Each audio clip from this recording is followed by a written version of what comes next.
Bonjour à toutes et à tous, bienvenue dans Love and Geek, le podcast autour de la culture geek où l'objectif est d'être subjectif. J'espère que vous allez tous bien et que vous êtes en forme parce que nous on est bouillants et très impatients de partager cet épisode avec vous. Un épisode sur le vif et pas prévu, car à la base on vous avait promis un podcast axé sur les persos secondaires, mais pour tout vous dire, on vient de finir le live action de One Piece et on voulait absolument en débriefer. Pas d'inquiétude, le podcast sur les persos secondaires arrivera début octobre comme prévu. Si j'étais Luffy, elle serait le chapeau de paille. J'ai en ma compagnie mon One Piece à moi pour présenter cette émission. C'est Chaton, coucou Chaton. Coucou Floum, comment vas-tu ? Bah ça va très bien, je suis très impatient et je crois que tu es comme moi là. J'ai quelqu'un à côté qui trépigne, toi tu meurs d'envie d'en débriefer. Exactement, là on vient de terminer le dernier épisode et vraiment j'ai trop plein de choses à dire là-dessus, des choses très futiles et d'autres un petit peu plus intéressantes, mais j'ai vraiment envie d'en débriefer avec vous. C'est vrai qu'on s'est bien prêté au jeu et on trépigne, on pensait qu'à ça. Et pour situer un petit peu les choses, One Piece c'est le manga le plus lu dans le monde. Une œuvre écrite par Eiichiro Oda depuis 1997 qui va narrer l'histoire de Luffy. Un jeune garçon qui veut devenir le roi des pirates et se lancer avec son équipage dans une succession d'aventures plus incroyables les unes que les autres. L'œuvre est toujours en cours de parution, c'est pour vous dire un petit peu la portée de tout ça, et en plus d'être un manga à succès planétaire, il est également adapté en animé et il compte plus de 1000 épisodes. C'est donc vous dire à quel point se lancer dans un live action de One Piece est une opération périlleuse et touchy. On va donc vous présenter notre analyse et nos impressions. One Piece, live action, connaisseur ou non, faut-il se lancer dans l'aventure ? C'est parti.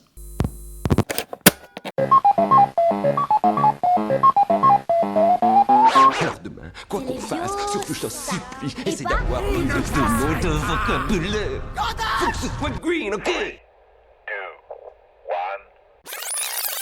Très honnêtement, j'étais vraiment pas chaud à me lancer dans le visionnage parce que j'avais trop peur que ça vienne entacher un de mes mangas de cœur, parce que One Piece, moi, ça fait plus de 15 ans maintenant que j'ai commencé.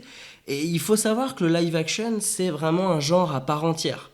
Parce qu'adapter de la BD, des comics ou même des mangas en format cinéma, on sait le faire, c'est exploité depuis longtemps. Tu prends l'exemple des Marvel, tu prends même Astérix ou encore Battle Royale, c'est qualitatif et c'est adapté d'un format papier en image. Mais le live action, il a une saveur différente. C'est plus burlesque, c'est plus caricatural, plus kitsch. Et franchement, on a eu dans l'histoire du live action des gros ratés. Je pense à Death Note, Oui. c'était assez... pour ma part, c'était Kata, ou plus récemment Sanseiya, qui a été revisité, remasterisé, et c'était pas la folie non plus. Exactement, tu parles d'un genre à part entière, mais pour l'instant c'est un genre qui ne fonctionne pas du tout. À ma connaissance, je ne connais pas de live action qui soit de qualité, pour le moment.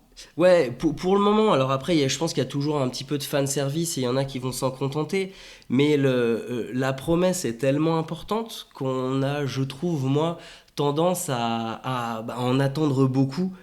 Et la plupart du temps, on est quand même déçu. Entre les réadaptations et le jeu des acteurs ou les effets qui sont pas au rendez-vous, ça galère un peu quand même. Oui, et bien justement, on va pouvoir débriefer de One Piece live action pour voir déjà si ça tient ses promesses, et si ça tient ses promesses, grâce à quoi. On a eu des bons retours et c'est vrai que ça soit les critiques ou nos amis, ça nous a conforté un peu dans l'idée de se lancer dedans. Exactement. Donc d'abord, j'aimerais qu'on commence par faire un point sur le casting. C'est important parce que là, on part du bouquin, on part du manga et on arrive sur des vraies personnes qui vont donner vie à nos héros. T'en as pensé quoi, toi ? Alors moi, dans l'ensemble, j'ai trouvé ça très réussi. Personnellement, j'ai adoré l'acteur qui incarne Luffy, qui est, pardon ma prononciation, il me semble que ça se dit comme ça, Iñaki Godoy. Je valide. Pour moi, c'était le personnage le plus difficile à interpréter. Et déjà, physiquement, j'ai tout de suite accroché. Il a un énorme smile et un physique hyper juvénile qui correspond bien à l'idée que je m'étais faite de Luffy. Et au niveau de son jeu d'acteur, je trouve qu'il s'est vraiment approprié le personnage parce que Luffy a vraiment un caractère dans le manga et l'animé très difficile à retranscrire. Je trouve qu'il a vraiment un côté très optimiste, parfois complètement à côté de la plaque, mais aussi des vrais moments sérieux et je l'ai trouvé très crédible là-dedans. Bah, tu vois, moi, je suis un peu déçu, je t'avoue, de Luffy. Alors, c'est peut-être aussi justement par sa complexité à retranscrire. Je trouve que ça manque un peu de what the fuck, c'est pas assez décalé. Pour moi, il est pas assez à l'ouest, il manque un petit peu de cette folie tout en décalage qu'on peut lire dans le bouquin. Je trouve par contre qu'au fur et à mesure des épisodes, il s'approprie effectivement un peu le personnage, il devient plus convaincant. Mais alors si d'autres saisons il y a, je serais curieux de voir s'il arrive à retranscrire un petit peu mieux tout ça. Ah oui, bah tu vois, moi du coup, je suis pas du tout d'accord avec toi. Justement, j'ai trouvé qu'il a réussi à s'approprier vraiment le personnage de Luffy. Parce que, et comme les autres personnages d'ailleurs principaux, je trouve, notamment Nami, que j'ai trouvé vraiment... Complètement. Émilie Rude, je l'ai trouvée hyper bien en Nami. Hein. Vraiment, je trouve qu'elle joue super bien. Je l'ai trouvée touchante, je l'ai trouvée badass, je l'ai trouvée parfaite. C'est vrai que c'est ma mention spéciale aussi, Nami, parce qu'elle joue peut-être le seul personnage de One Piece, en tout cas du début de One Piece, qui est tout en nuances. Parce que c'est à la fois le côté femme fatale, le côté joueuse, le côté secrète, le double jeu. C'est un personnage qui est beaucoup plus complexe comparé à Luffy, Zoro ou même Sanji qui sont plus terre à terre, qui vont plus se faire les choses en ligne droite. Et c'est vrai que moi ça m'a marqué aussi, je l'ai trouvé top. Bah, Sanji d'ailleurs, il était super cool. Oui, mention spéciale à ses abdos d'ailleurs, qu'on arrive à voir dans le dernier épisode, je crois. Je pense que cette scène était faite exprès, mais pour le plaisir des yeux, on valide. Voilà. Moi, par contre, je suis un petit peu déçue du choix pour Shanks. Déjà, physiquement parlant, je sais pas, je l'imaginais pas du tout comme ça. Je trouve que les cheveux roux, en fait, ne vont pas du tout à l'acteur. Mais bon. Ouais. Par contre, j'ai trouvé que dans son jeu d'acteur, il arrivait un petit peu à tirer son épingle du jeu. Donc, je suis pas non plus complètement contre, mais c'est vrai que sur le coup, quand je l'ai vu, j'étais pas vraiment convaincue. Par contre, j'ai adoré un personnage, mais vraiment, je le trouve vraiment trop bien fait. C'est Arlong, le chef des hommes poissons, que je trouve son design parfait. C'était un sacré défi pour moi de rendre les hommes poissons terrifiants. Ah ouais. Les rendre terrifiants, c'était vraiment difficile parce que ça peut vite devenir très ridicule. Et moi, perso, Arlong, il m'a foutu les jetons. Mais d'une manière générale, les opposants, moi, je les trouve relativement convaincants. Tu parles d'Arlong, moi, Crapador, je l'ai trouvé incroyable. Ouais. Alors, je crois qu'il l'appelle... alors, Crapador, c'est dans le manga, mais je crois que c'est Crapadol qui dans le live action. Moi, je l'ai trouvé, tu vois, sa manière dont il remet ses lunettes, son cynisme, son côté assez dark, j'ai trouvé très, très bien retranscrit. Il y a peut-être juste Morgan, le premier opposant, qui manquait un peu de testostérone à mon goût. Oui, c'est vrai mais c'est pas un vrai opposant celui-ci. Enfin, moi, je trouve qu'il a réussi à le rendre tout aussi ridicule que dans le manga, en fait. Oui, et puis ça permet d'introduire le côté un peu loufoque, un peu décalé peut-être de l'œuvre aussi. Moi, je trouve que bien sûr, le choix de casting, il est génial. J'ai vraiment tous les personnages principaux, moi, je les ai tous adorés. Et je trouve aussi qu'il y a vraiment, alors là, je dirais qu'il y a une mention spéciale à tous les costumes qui sont mais d'une qualité.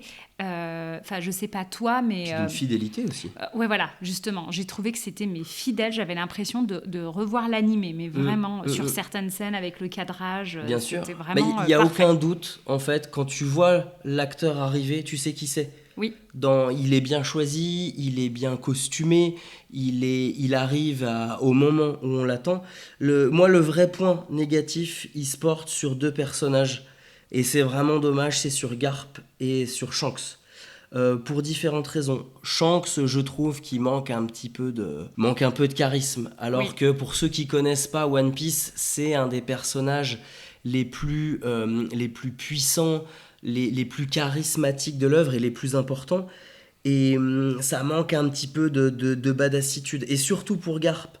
Garp pour deux raisons, parce que normalement il n'arrive pas à ce moment-là, on en parlera un peu plus après, et je trouve clairement qu'il manque un petit peu son côté légèrement déjanté. Normalement, c'est un personnage qui sourit beaucoup, mais parce qu'il a confiance en sa puissance, il est beaucoup plus charismatique, plus imposant, et il en impose plus aussi aux autres. Et là, je trouve que le personnage passe peut-être un poil à côté. Après, je suis, comme on l'a dit dans le podcast, moi je suis subjectif parce que c'est un de mes personnages préférés. J'en attendais peut-être beaucoup, mais je trouve qu'on passe un peu à côté à ce niveau-là. Moi, je l'ai trouvé physiquement bien choisi. Mais effectivement, je suis d'accord avec toi, le choix de l'acteur. Alors déjà, l'accent... c'est vrai que j'imaginais pas un accent, Écossais comme ça arriver. Voilà. Mais le choix, par contre, de mettre en avant plutôt son côté... je sais pas comment dire, sérieux, oui. Alors que normalement, Garp sur tous les dessins, oui. il est tout le temps en train de sourire. Puis il est confiant. Voilà. En fait. Là, on a l'impression qu'il se laisse berner facilement, qu'il n'est pas en position de force, alors que ça n'arrive jamais, parce que c'est un personnage qui est assez libre dans la marine, normalement. Tout à fait. Donc effectivement, je suis d'accord avec toi, c'est peut-être le seul point noir du casting, mais ça reste quand même hyper bien choisi dans l'ensemble. Il y a eu un beau travail sur le casting. Moi, c'est un oui. Pour moi, je trouve qu'ils ont bien géré et on se laisse bien porter. On a bien fait le tour sur le casting. Oui. On va s'attarder maintenant à la trame. Alors ça, c'est important parce que c'est ce que tout le monde attend. C'est comment ils vont faire pour gérer tout ça, pour que ça soit cohérent avec le manga. Et de mon côté, je trouve que ça fonctionne et ça suit l'œuvre. Oui, je suis d'accord avec toi, Floum. Je trouve déjà qu'ils ont sélectionné des scènes clés dans le manga qui permet vraiment une compréhension vraiment facile de l'histoire. Ce qui n'est pas évident parce que One Piece, c'est quand même très complexe et on s'y perd vraiment rapidement. Même les personnes qui n'ont pas lu le manga ou visionné l'animé ont pu apprécier l'histoire. Et les petits changements scénaristiques, ou même quand même parfois des gros changements, pour moi, ils sont quand même vraiment faits pour faciliter la compréhension. Oui, ils sont bien faits parce que, comme tu le dis, celui qui ne connaît pas, il se laisse porter, c'est très cohérent, ça fonctionne. Il y a des réarrangements, tu l'as dit, il y a des scènes inventées. Il y a des passages qui sont raccourcis. Alors, on ne va pas vous énumérer tout ce qui change. Il y a des sites qui font ça, il y a des études qui font ça. Moi, je vais vous parler surtout des gros changements. On parlait de Garp juste avant. Normalement, il n'arrive pas du tout aussitôt. Il arrive voir à la fin de la saison, limite sur la dernière scène, c'est là qu'il est censé être là. Où on apprend que c'est le grand-père de Luffy. Les révélations arrivent à ce moment-là. Et je pense que peut-être le faire apparaître trop tôt, ça a desservi un petit peu le personnage. Le gros changement également, c'est Kobe qui est très présent dans l'histoire, mais qui dans le manga, il est là un petit peu au début. Après, on le voit par touche dans des tomes beaucoup plus loin, mais il est beaucoup plus effacé normalement. D'ailleurs, j'en ai pas parlé avant, mais ça fait également partie pour moi du casting ultra réussi. Physiquement parlant, comme ils l'ont déguisé, et même dans le jeu d'acteur, il transpire le Kobe du manga, c'est incroyable. Mais du coup, moi, ça me... Je sais pas comment ils vont le traiter plus tard, parce que Kobe, ils lui ont donné une importance très forte par rapport au manga. Donc on annonce aussi, pour moi ça annonce dans les saisons futures peut-être une importance encore plus importante de ce personnage-là. Moi je pense qu'ils ont fait ça pour vraiment faire comprendre aux spectateurs les différents antagonistes, parce qu'en fait dans One Piece c'est pas un clan contre un autre. Oui. Là on comprend très bien qu'il y a les chapeaux de paille, il y a les autres pirates, et il y a la marine. Et en fait, il y a cette triade-là qui va créer à chaque fois des histoires, des aventures. Et en fait, je pense qu'ils avaient vraiment besoin de nous montrer que parce que, tu vois, s'ils n'avaient pas mis Garp et qu'ils avaient simplement mis le premier Morgan, ça donne vraiment un aspect hyper ridicule à la marine, comme si c'était pas vraiment... Tu vois, à côté d'un Arlong, on se dit, la marine, c'est vraiment de la gnognotte, quoi. Ouais. Donc, je pense qu'ils ont vraiment voulu donner de la puissance et montrer que ça va rester un antagoniste et une menace pour l'équipage du chapeau de paille pendant toutes les autres saisons. Mais bien sûr, mais de toute façon, le début du récit, cette première saison-là, donc toute la saga d'East Blue, elle est très centrée sur Nami au final, parce que Nami c'est le fil rouge de tous les épisodes. On apprend sa complexité, son double jeu, elle a vraiment un arc narratif qui est fait que pour elle sur tous ces épisodes-là. Mais au final, la marine, techniquement, c'est plus justement une fois que Luffy il a son avis de recherche qu'elle est censée prendre tout son sens. Et on le voit à la toute fin avec le personnage qui écrase sa cendre sur le mais qui peut bien sur la vie. être ce personnage Moi je le balance, il s'appelle Smoker, il est extrêmement stylé. Mais alors, comme on l'a dit, et tu l'as dit, les scènes qui ont été accélérées, coupées, réinventées, c'est vrai qu'ils étaient obligés de le faire si on veut que ça fonctionne dans le live action. On l'a dit, ils ont résumé en 8 épisodes 100 chapitres sur le live action par rapport à l'animé et au manga. Et au final, il fallait qu'ils enlèvent des personnages, il fallait qu'ils enlèvent des affrontements, il fallait qu'ils remanient un petit peu pour faire avancer les choses. Et le tout fonctionne très bien. Et en tout cas, la trame principale, les événements principaux, ils sont totalement respectés. Enfin, je sais pas ce que tu en penses. Oui, et moi je trouve qu'ils ont vraiment réussi à choisir des scènes ils ont réussi en fait à créer par exemple des vraies interactions crédibles pour tous les acolytes de Luffy. La rencontre avec Zoro, moi je la trouve hyper bien faite. Ils ont réussi à garder les choses importantes pour qu'on ne trouve pas ça complètement sorti de nulle part, que Zoro, il vienne l'accompagner dans... Oui. Et c'est pareil, tu vois, Nami, en fait, il se rend compte pas comme ça, vraiment. Ouais. Mais là, comme ça a été fait, c'est hyper crédible. Oui, parce qu'elle vole la carte à Baggy, à la base. Oui. Elle la vole pas au QG de la marine de Morgan, mais au final, l'un ou l'autre, y a une trahison, et la trahison en elle-même, normalement, ne se passe pas comme ça. Mais ça fonctionne très bien et on se retrouve dans le village de Kokoyashi au même point et ça roule quoi. Non, franchement, c'était hyper bien exécuté, moi j'ai trouvé, vraiment.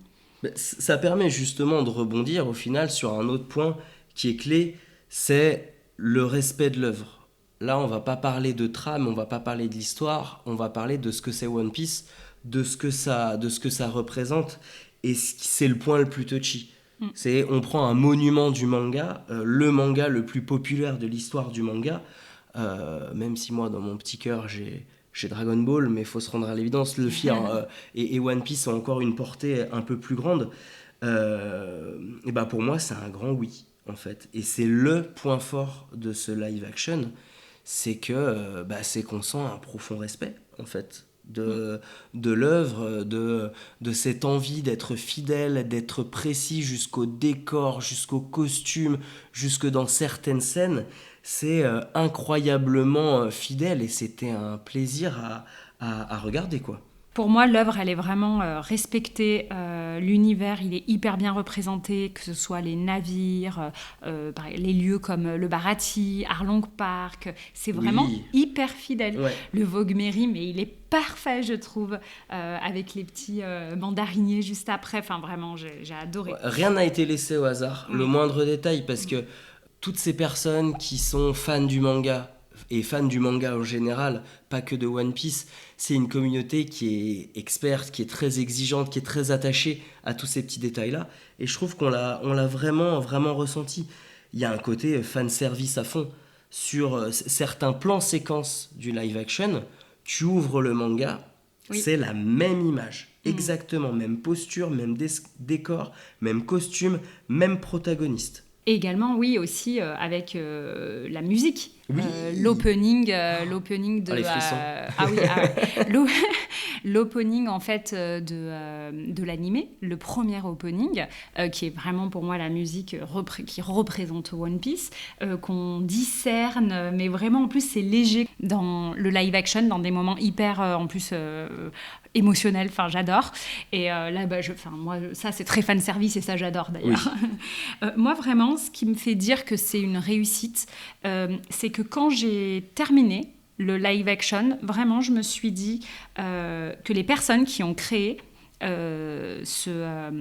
cette série en fait aimaient vraiment l'œuvre originale. Moi, j'ai senti de l'amour. Oui. J'ai trouvé que c'était une ode à One Piece J'ai vraiment hâte de découvrir la suite. Je pense d'ailleurs que tout ça, ça tient aussi au fait qu'ils ont demandé à l'auteur du manga d'intervenir et de venir mettre son grain de sel là-dedans, parce que vraiment, on sent qu'il y a de l'amour, on sent que ce qui a été fait, c'était vraiment pas... Enfin, c'est forcément un peu pour gagner de l'argent et tout ça, mais moi, je sens vraiment que c'est des amoureux. Voilà, il y a une envie d'en faire quelque chose de beau, une continuité, ce côté multi-support. On sent qu'Oda, il a eu son mot à dire et tout est cadenassé, je veux dire, tout est relu, tout est vérifié, tout est protégé. Et même moi, on sent que les scénaristes et les réalisateurs, ils avaient à chaque fois un tome à la main pour être sûr que ça se passe bien, quoi. Moi, j'ai ressenti ça, en tout cas, quand je l'ai regardé. Et ce qui me faisait justement le plus peur, c'était qu'il y ait une espèce de réinterprétation, réinvention, avec des costumes qui soient différents, vouloir le futuriser, le moderniser, le changer. Moi, j'avais extrêmement peur de ça. Oui. En fait, ce qui est bien, c'est qu'ils n'ont pas eu peur d'aller dans le kitsch. Oui. Parce que c'est vrai que déjà le live action c'est kitsch, mais alors un live action de One Piece avec les effets spéciaux des Gomu Gomu no, ça allait forcément l'être, et je suis contente qu'ils aient pris ce parti-là, parce que du coup c'est un vrai voyage qu'on vit ensemble. On tombe vraiment, pour moi, dans un... on n'a même plus l'impression que c'est filmé. Moi j'ai l'impression d'être vraiment entre l'animé et le film, en fait. J'ai été entre les deux et j'ai trouvé ça génial.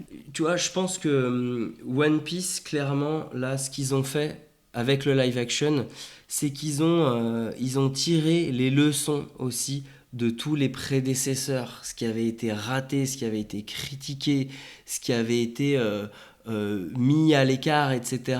Là, je pense qu'il y a eu une vraie prise de conscience de ce qu'ils allaient faire. Ils se sont dit, là, les gars, faut pas qu'on se plante. C'est pas juste un nom, c'est quelque chose qui est très important pour pas mal de monde. Et il faut pas qu'on se rate, quoi. Et je trouve que ça, on le ressent parce que c'est fait avec beaucoup de justesse. J'attends juste, moi, petit bémol, parce que j'aime bien en mettre un, je suis pas non plus totalement conquis, c'est que j'attends de voir justement la suite, parce que l'œuvre, elle se densifie. Il y a de plus en plus de personnages, l'histoire, elle est de plus en plus complexe, il y a des ellipses, il y a des choses qui se passent un petit peu partout dans le monde, et j'ai peur que petit à petit... ils aient du mal à synthétiser tout ça comme ils l'ont fait, parce que ça part un petit peu en entonnoir, ça change de plus en plus. Oui. Et comment ils vont faire quand il va y avoir un équipage plus grand, une portée plus grande, notamment, tu vois, par exemple avec Kobe qui prend plus de place. J'attends de voir. Je leur fais confiance parce que là ils m'ont convaincu, mais j'attends de voir.